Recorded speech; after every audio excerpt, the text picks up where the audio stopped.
এইখান থেকে টিএসসির মোড় যাইতে সর্বোচ্চ লাগে 30 সেকেন্ড। আর দেখেন এখানকার অবস্থা, পুরো স্তূপ বানায় রাখছে। এইভাবে ম্যানুয়ালি না খুঁজা যদি একটা কপি প্রিন্ট করে দিত তাহলে ভালো হইতো। শিক্ষা বোর্ডের ভিতরে যে গার্ডেনিংটা করছে না, এটা মারাত্মক লাগছে, একদম মানে শুনশান গোছানো। আসসালামু আলাইকুম, কেমন আছেন সবাই? আশা করি সবাই বেশ ভালো আছেন, সুস্থ আছেন। আজকে সকাল সকাল বের হয়েছি কিন্তু একটা কাজ নিয়ে, আর এটা হচ্ছে শিক্ষা বোর্ডে যাব একটু। আমার ছোটো ভাইয়ের কয়েকটা পেপারসে ঝামেলা হয়েছিল, এটা কিন্তু ওরা ঠিক করতে দিছিল, মেসেজ আসছে, ওটা আনতে যাইতে বলছে। একটা ব্যাপার, আগে শিক্ষা বোর্ডের বা এইসব যে ঝামেলাগুলো হইতো, আমাদের কাগজপাতিতে যে ভুলগুলো থাকতো, এগুলো কিন্তু ম্যানুয়ালি করতে অনেক সময় লাগতো। ইভেন অনেকেই কিন্তু ঠিকঠাক করতেও পারতো না, আর যদিও করতো সেটা কিন্তু মানে বিশাল একটা ঝামেলা, মানে এটা বলার বাইরে এত কষ্ট। কিন্তু ইদানিং যেটা হয়েছে, অনলাইন করে ফেলছে, এটার জন্য কিন্তু আগে যেই মানে আমরা যে বিরক্ত হয়ে যাইতাম যে কত সময় লাগবে, তারপরে এরে ধরো ওরে ধরো, টাকা পয়সা ম্যানেজ, সব কিছু কিন্তু বেশ অনেক ঝামেলার ছিল। কিন্তু এই এখন অনলাইন হওয়ার কারণে কিন্তু একদম ঘরে বসেই মানে অনেক ইজিলি, মানে এটা কল্পনাও করা যায় না যে এত সহজেই এই কাজটা হয়ে যাবে। বেশি সময়ও লাগে না, আর টাকা যেগুলো খরচ হয় এগুলো তো ফিক্সড তারা করেই দেয়, এক্সট্রা কোনো টাকাও খরচ হয় না, কারো পিছেও ঘোরা লাগে না, খুব তাড়াতাড়ি কিন্তু কাজ হয়ে যায়। ও কয়েকদিন আগেই ঠিকঠাক করতে দিছিল, মেসেজ চলে আসছে 2-3 দিন আগে। তো আমরা আজকে আনতে যাইতেছি। সো জানি না ওখানকার এক্সপিরিয়েন্স কেমন হবে। আমি এর আগেও কয়েকবার গেছিলাম শিক্ষা বোর্ডে, আমার তখন এরকম অনলাইন ছিল না। একটা কাজিনের ঝামেলা নিয়ে গেছিলাম, তো লোকজন লাগছে, তারপরে কাজ হয়েছে। তো আজকে আবার যাইতেছি, দেখি কত দূর কি করা যায়। এখন কিন্তু হাতির ঝিলের ভেতরেই আছি, হাতির ঝিল পার হবো, তারপরে আজকে ঢুকবো হচ্ছে ওই দিয়ে শাহবাগ দিয়ে, ঢাকা ইউনিভার্সিটির ভিতর দিয়ে কিন্তু যাব। মানে এদিক দিয়ে গেলে এই রোডটাই কিন্তু সব থেকে ইজি হয়। আজকে আজকে কিন্তু কোনো বন্ধের দিন না, সো বাসটায় টুকটাক জ্যাম থাকবে। এখনই কিন্তু বোঝা যাইতেছে যে জ্যাম কিন্তু শুরু হয়ে যেতেছে, ভালোই জ্যাম পাইতেছি। সো মেইন রোডে চলে আসছি, দেখি এখান থেকে কত দূর কি লাগে। আমরা কিন্তু এই শাহবাগে প্রায় চলে আসছি। এখানে টুকটাক জ্যাম যদি থাকে তাহলে একটু সময় লাগবে, আর জ্যাম না থাকলে বেশিক্ষণ লাগার কথা না।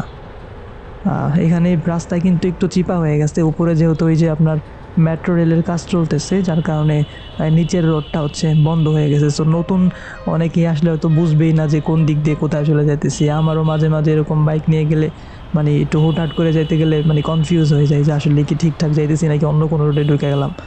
যদিও এগুলো সব পরিচিত রোড, তারপরেও কিন্তু মানে অন্যরকম লাগে, আগের মতো নাই, সব স্ট্রাকচার চেঞ্জ হয়ে গেছে। যদিও কাজ শেষ হয়ে যাওয়ার পর কিন্তু আবার নিচে খুলে দিবে, তখন আবার এই ঝামেলাগুলো থাকবে না। সো যতদিন এরকম কাজ না হয়, এরকম ছোট ছোট রোড দিয়ে যাইতে হবে।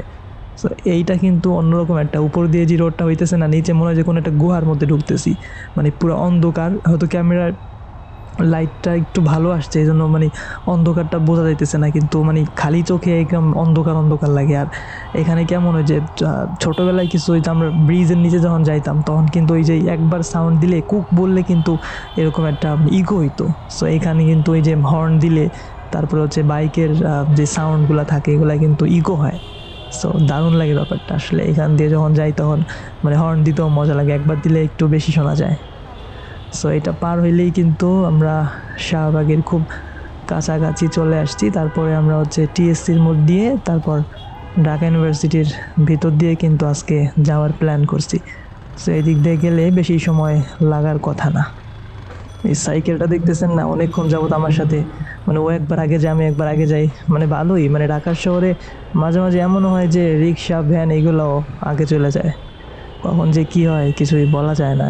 জ্যাম এমন একটা জিনিস, সবার একদম আটকায় দেয়। সো ভিডিও শুরুতে আমি একটা কথা বলছিলাম যে এই সিনটা আমি একবার রিপিট করছি, যে ময়লার স্তূপ কেমনে রাখছে। মানে এত সুন্দর একটা জায়গা, সামনে টিএসসির মোড়িতে দেখাই যাইতেছে, মানে 30 সেকেন্ডও লাগে না এখান থেকে যাইতে। মানে এইসব জায়গাগুলো একটু মানে ক্লিয়ার করে রাখলে কিন্তু মানে কি বলবো, মানে এত ময়লা, আর মানে যে যার মতো যেভাবে পারতেছে ময়লা ফেলাইতেছে। মানে এইখানে যে মানে ঢাকা শহরের সব থেকে ভালো ইউনিভার্সিটি, এখানে যে পরিষ্কার পরিচ্ছন্ন করে রাখবে, কত রকমের মানুষই তো এখানে ঘুরতে আসে। মানে দেখবেন যে বাইরের থেকে কেউ আসলে কিন্তু টিএসসির মোড়, তারপর ঢাকা ইউনিভার্সিটি, এইসব জায়গা কিন্তু ঘুরতে আসে। সো তখন যখন দেখবে যে মানে এইরকম একটা ইম্পর্টেন্ট জায়গায় যদি এরকম ময়লা আবর্জনা, এই যে লাল সাইকেল আবার চলে আসছে এই যে ও মানে টিএসসিতেই আসছে, যাই হোক, এরকম ময়লা আবর্জনা যদি এরকম পড়ে থাকে তাহলে নিজেদের ইমেজটাই কিন্তু ওরকম নষ্ট হয়। যদিও আমাদের চোখে এগুলো কিছুই মনে হয় না, কারণ আমরা কিন্তু এগুলা দেখে দেখেই বড় হয়েছি, এরকম ময়লা আবর্জনা সব দেখতে দেখতেই বড় হয়েছি। কিন্তু নতুন যখন কেউ আসে তখন তাদের কাছে কিন্তু এগুলা অন্যরকম লাগে, যে সিটির মধ্যে যদি এরকম ময়লা আবর্জনা থাকে তাহলে এদের এই দেশের গ্রামের অবস্থা কি হইতে পারে। সো তারা এটা কল্পনা করে নেয় যে ওরকম আফ্রিকা বা যেই মানে ওই ধরনের মানে একদম গরিব যেই দেশগুলো আছে ওগুলোর সাথেই কিন্তু কম্পেয়ার করে নেয়। যাই হোক, ঢাকা ইউনিভার্সিটির সাইড দিয়ে কিন্তু যাচ্ছি, এই রোডটা বেশ ফাঁকা, মানে বাইক চালায়ও মজা পাইতেছিলাম। এইবার কিন্তু পুরান ঢাকার দিকে কিন্তু এগিয়ে যাচ্ছি, পলাশির ওই দিকেই যাব। পলাশি পর্যন্ত যাওয়া লাগবে না, এই পাশ দিয়ে জেলখানার যে রোডটা আছে না, ঢাকা ইউনিভার্সিটি থেকে জেলখানার যে রোডটা, এই রোডটা দিয়ে গিয়ে আমরা ডানে ঢুকে যাব। ডানে ঢুকলেই কিন্তু শিক্ষা বোর্ড।